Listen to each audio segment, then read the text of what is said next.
tal? Buen día, doctor Guillermo Robles Nucamendi. Le habla la maestra Marta Patricia Vázquez Báez, estudiante del doctorado en Derechos Humanos y Litigación Oral. El día de hoy me presento con usted con la actividad número 1, video educativo con relación al litigio estratégico, que se incluye dentro de nuestra tercera asignatura, Seminario de Profundización en Defensa Oral y Litigio Estratégico. Para la realización de esta actividad, hemos generado una agenda de trabajo que contiene los que consideramos los elementos más importantes del litigio estratégico, que es su naturaleza, características, cuándo usarlo, qué etapas lo componen y el contexto del litigio estratégico en México, para integrar lo que hemos denominado el impacto del litigio estratégico en nuestro país. De esta manera, a modo de introducción, tendremos que plantear que hoy el litigio estratégico se concibe dentro del cambio de paradigma que sufrió nuestro país con la reforma constitucional del año 2011 en materia de derechos humanos y de juicio de amparo, a partir de lo cual se genera un cambio de paradigma reconociendo a los derechos humanos y conformando un sistema garantista protector de los mismos, lo que implica imponer al Estado mexicano las obligaciones de promover, respetar, proteger y garantizar los derechos humanos, así como incluir mecanismos de protección jurisdiccional y no jurisdiccional para dar una preponderancia al sistema de protección de derechos humanos, buscando cambios legislativos, cambios en la política pública y en las estrategias de atención e intervención frente a posibles violaciones en materia de derechos humanos. De esta manera hemos optado por identificar el concepto de litigio estratégico precisamente desde la óptica de los derechos humanos, apoyándonos en Gutiérrez, quien delimita que el litigio estratégico puede y debe comprenderse como un litigio en derechos humanos o bien un litigio de interés público, lo que nos lleva a pensar que el litigio estratégico se compone de acciones de actividad judicial que se encaminan a garantizar la justiciabilidad de los derechos humanos ante instancias nacionales e internacionales, lo que permite entonces avanzar a la modificación de nuestras normas y procedimientos a través de que un caso o situación puntual devele las implicaciones sociales que tiene la realidad que se vive en la resolución de dichas violaciones. De ahí que nosotros, además, hemos podido plantear en un primer momento que el litigio estratégico centra su naturaleza en la obligación que hoy tenemos como abogados con relación al Estado de Derecho de generar que los principios de los derechos humanos y de la democracia misma permeen a los tejidos sociales, especialmente en los legales, lo que implica que el Estado de Derecho tendrá que comunicar a todos los miembros de su sociedad su pertenencia. Esto implica que el litigio estratégico se constituye como una herramienta de vigencia de derechos humanos y de cambios a través de la justicia social. De esta manera, el litigio estratégico habrá de caracterizarse en un primer momento por buscar satisfacer aspiraciones de transformación legal e impacto social, además de avanzar en la protección de los derechos de las víctimas que se implican en cada caso.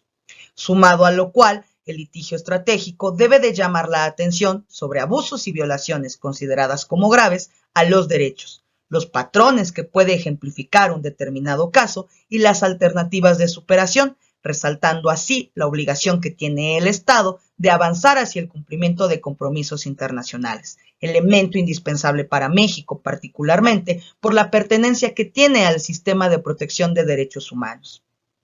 Esto implica además que el litigio estratégico permitirá la utilización de los órganos de protección de derechos humanos en el ámbito internacional, como por ejemplo el sistema interamericano, que se constituye en la Comisión de Derechos Interamericana y en la Corte Interamericana de Derechos Humanos. Sirve entonces el litigio estratégico como una fuerza disuasiva frente al Estado para afectar e impactar ante la opinión pública, tanto nacional como internacional, obteniendo decisiones en casos paradigmáticos, lo que implica además que el litigio estratégico se centra en las reparaciones que hoy develan esos organismos a los estados a los que se les delimita una responsabilidad internacional por dichas violaciones. Además, independientemente del resultado que se tenga, estos hechos o casos paradigmáticos se conciben como hechos públicos, lo que permite poner al centro del ámbito interno y del ámbito internacional situaciones de especial vulnerabilidad que se viven en los países.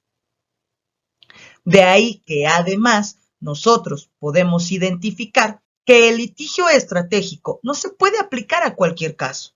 Se difiere entre unos y otros autores sobre cuáles son los criterios que se deben considerar. Sin embargo, la gran mayoría coincide en que el litigio estratégico se debe utilizar cuando el derecho no se ha observado en lo sustantivo y en lo procedimental, cuando haya discordancia entre el derecho interno y los estándares internacionales, cuando no haya claridad en el derecho existente o cuando la ley se aplique reiteradamente de manera inexacta o de forma arbitraria. De esta manera, el litigio estratégico habrá en un momento determinado de delimitar criterios como los que nos menciona Pelletier, determinar la existencia de una problemática legal de interés social, el impacto que puede tener el caso en la jurisprudencia local, si el tema está comprendido por los medios de comunicación, qué posibilidad tiene nuestra temática de que se atienda y apoye a través de los medios de comunicación y la sociedad civil. Además, considerar si los tribunales habrán de ser imparciales e independientes. Y por último, considerar si existen o no otros mecanismos no jurisdiccionales que nos permitan resolver el caso. De este modo, el litigio estratégico nos plantea como elementos indispensables para lograr su desarrollo, primero que nada, conocer la situación, lo que requiere del abogado la investigación a profundidad de su caso, no solo en el entorno jurídico, sino por su parte en el entorno social, conocer a detalle cada circunstancia que gira en torno a él. Buscar un plan, concebir qué estrategias adicionales al ámbito judicial se pueden implementar, como apoyarse de los medios de comunicación, apoyarse de los órganos no gubernamentales, en su defecto utilizar ambos y generar una combinación de estrategias que deriven de nuestra confianza y nuestra creatividad. Además, conocer el derecho, no solo en el tema internacional respecto de tratados, convenciones o acuerdos, sino por el contrario también incorporar criterios jurisprudenciales de las Cortes, Corte Interamericana de Derechos Humanos e incluso en el ámbito de nuestro desempeño, la Corte Penal Internacional. Delimitar el caso paradigmático, concebir todo el interés que puede generar una situación dada, para poder entonces, como último elemento, pensar en términos de justicia, lo que nos lleva entonces a delimitar que nuestra labor además tendrá que incluir una labor social, una labor pro bono, que nos lleve a buscar justicia independientemente de que nuestra labor sea cobrada o no. Desde esta perspectiva, entonces, el litigio estratégico, dentro del contexto mexicano, se deriva en particular de 3 reformas. La del 18 de junio del año 2008, por cuanto hace a la implementación del sistema acusatorio oral y adversarial, la reforma en materia de amparo del 6 de junio del 2011 y, por supuesto, la reforma constitucional en materia de derechos humanos, de donde además nosotros tenemos que mencionar primordialmente algunos de los casos más novedosos que ha tenido nuestro país frente a la Corte Interamericana. Castañeda Gutman contra México, González y otras contra México, Radilla Pacheco contra México, entre otros, de donde podemos observar que he resaltado el caso González y otras, conocido como campo algodonero, porque es el elemento que nos ha permitido delimitar la realidad social que se vive con relación al feminicidio y la importancia que tiene la incorporación de la perspectiva de género. En el caso de Radilla Pacheco, nosotros podemos identificar el planteamiento que se vive hoy para transformar las investigaciones en materia de desaparición forzada, logrando que hoy además se conciba la posibilidad de que la desaparición forzada la puede generar un órgano particular, o bien incluso un individuo. De esta manera, nosotros podemos concretar que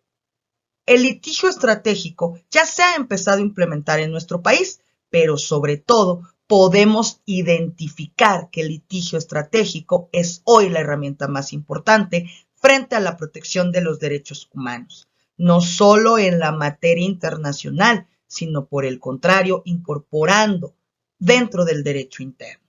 Comparto con ustedes un poco de la bibliografía que hemos utilizado para efectos de desarrollar este video, esperando, doctor, que éste cumpla con los requerimientos que se han solicitado en nuestra rúbrica de la actividad. Le doy mi agradecimiento y con ello terminamos esta breve pero muy interesante exposición.